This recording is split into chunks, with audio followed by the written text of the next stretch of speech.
Now back to the story. Let's zoom out a little bit. Starbucks isn't just a coffee shop. It is not your mom and pop's local coffee shop, which usually have better coffee anyways, but that is not why we're here. We're talking about Starbucks, a company headquartered in Seattle, thousands of employees, millions in local taxes, entire ecosystems built around those jobs, restaurants, apartments, transit, small businesses. So when you have a company like that, it is not just the executives. You're hitting your entire city's economy. Seattle Mayor Katie Wilson is bankrupting Seattle. Blue states have been seeing a wealth exodus for years, but their leaders are still doubling down on taxes. Washington state is set to impose a 10% tax on millionaires, and Seattle's socialist mayor, Katie Wilson, is looking at even more progressive proposals to separate residents from their money. Wilson is also sending a pretty clear message to the wealthy: don't let the door hit you on the way out. I think the claims that millionaires are going to leave our state are like super overblown, and if the ones that leave, like, bye.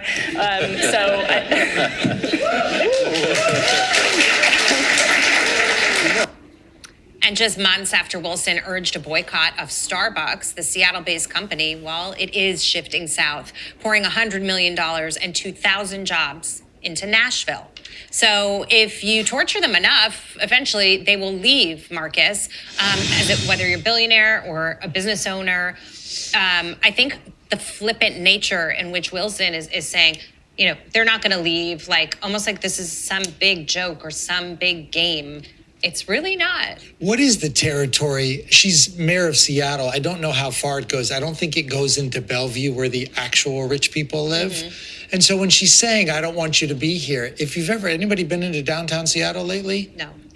Lately, no. There's not a lot of wealth down there right now, unfortunately. And so I'm not really sure who she's offending, but moving Starbucks out of there, which was downtown, is massive. So it appears that what Katie Wilson doesn't understand is that Seattle needs the many forms of revenue that a great big company like Starbucks provides. You got payroll revenue, you got sales tax from people purchasing that, and you have the jobs it creates, which creates people staying in Seattle and spending money, which is more sales tax, and so on and so forth. And she's just waving goodbye to it like it's not a big issue. Well, she's proposing these benefits that help out Seattle, but it all needs money. It all needs tax money, and she's just kicking it out the door and all the way across the country to Tennessee. However, she doesn't seem to care because none of this fits her delusional socialist narrative. Baristas are the heart and soul of this company, and they deserve better than empty promises and corporate union bustings. That is why I am proud to stand with union baristas in their fight for a fair contract and for a union. That is why I am proud to join them on their picket line and proud to say loud and clear, I am not buying Starbucks and you should not either. And I would like to close with a message to Starbucks. This is your hometown and mine. Seattle's making some changes right now. And I urge you to do the right thing. Because in Seattle, when workers' rights are under attack, what do we do? When workers' rights are under attack, what do we do? When workers' rights are under attack, what do we do? Because this is your city. Thank you very much. Yeah, well, these entitled baristas can stand up and fight back when they're in the unemployment line. They can certainly stand up and fight back when their food stamps and Medicaid and housing assistance vouchers all get cut because there's not enough money coming in to support them. And to make things even more clear to where she wants Seattle to head to, what is her response to these big businesses and even essential grocery stores when she chases revenue out and allows crime to go unpunished, particularly open street drug use? Access to affordable, healthy food is a basic right.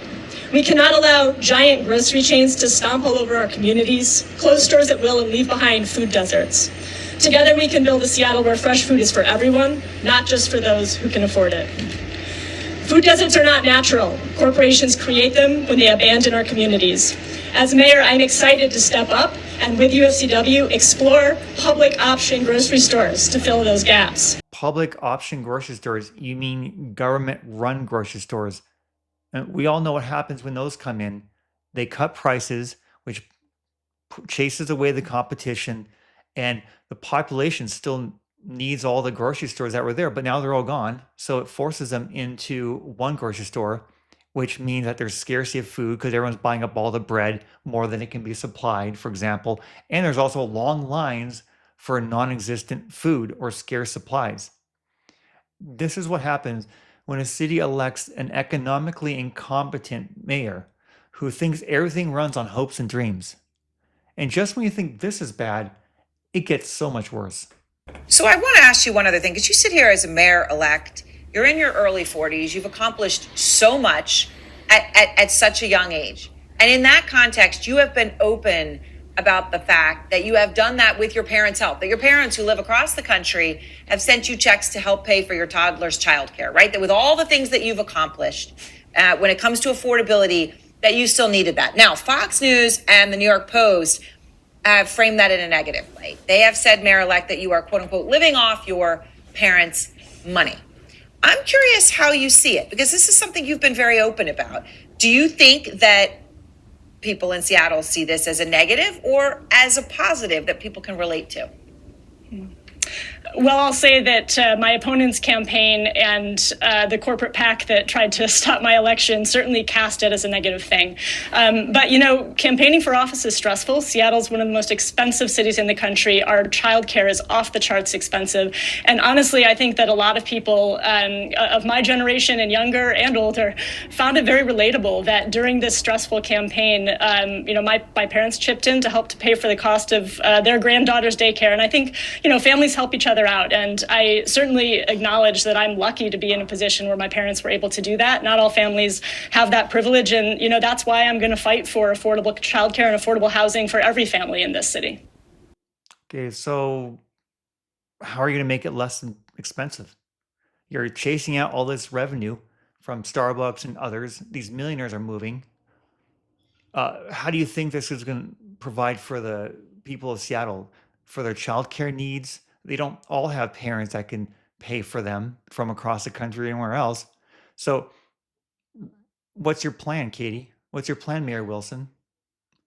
I have an idea. Why not, instead of chasing out the revenue source, why don't you incentivize businesses to come in and invest in Seattle and grow? That would create more jobs, create more tax money, where you can use that increased tax money to actually pay for these programs like the child care, medical needs, Medicare assistance, grocery, even the grocery stores and vouchers that could help people get food that couldn't otherwise afford it. That's how you grow a city. That's how you keep these programs stable. But guys, what do you think? Do you think Katie Wilson is driving Seattle to bankruptcy? Do you think there's any hope for it to turn around? And if so, what are your thoughts? What do you think should happen with what's going on with Seattle and this socialism experiment? Please let me know in the comments below. Make sure to like, share, subscribe, and ring that notification bell to not miss out on any of our future posts and videos if you got some value out of this one. Take care, and we'll see you in the next one.